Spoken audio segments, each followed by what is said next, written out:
Pasado alas 7 ng umaga, silipin natin ang daloy ng trapiko sa EDSA Caloocan. Nagbabalik live si Darlene Kai. Darlene?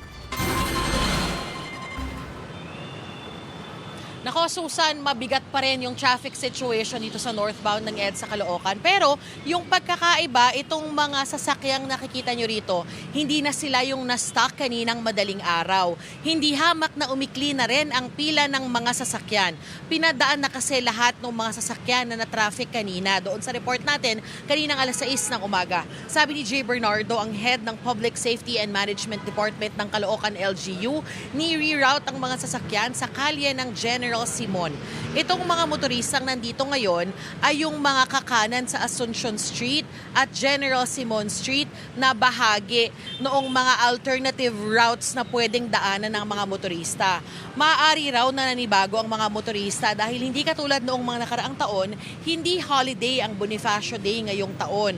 Para maiwasan na maipon ulit dito yung mga sasakyan, hinaharang na raw agad sa Cloverleaf, Balintawak ang mga motorista.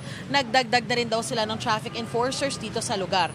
Ayon sa anunsyo na ipinost online ng Caloocan LGU, sarado ang ilang kalsada dito sa palibot ng monumento mula alas 11 kagabi hanggang alas 11 ng umaga mamaya. Dahil yan sa gaganaping programa sa Bonifacio Monument bilang paggunita sa ika-160 na kaarawan ni Gat Andres Bonifacio. Sarado ang mismong Monumento Circle, MacArthur Highway pagkalagpas ng Kalye 1, bahagi ng EDSA pagkalagpas sa General Simon, bago ang Boni Serrano, Rizal Avenue corner 10th Avenue at bahagi ng Samson Road bago ang Lapu-Lapu Street.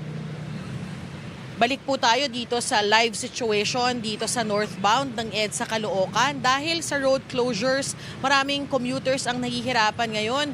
Yung iba katulad ng nakikita nyo doon sa kanang bahagi ng inyong TV screens, walang nagagawa kung hindi parang mag-alay lakad na lang dahil nga hindi dumadaan dito yung mga PUV na sinasakyan nila. Yung iba naman hanggang sa mga oras na ito naghihintay pa rin nating babaka sakali na baka dumaan yung kanilang usual na sinasakyan.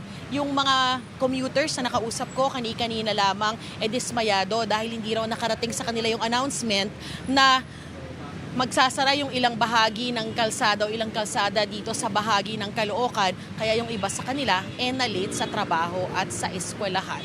Yan ang unang balita dito sa Caloocan. Ako po si Darlene Kai para sa GMA Integrated News.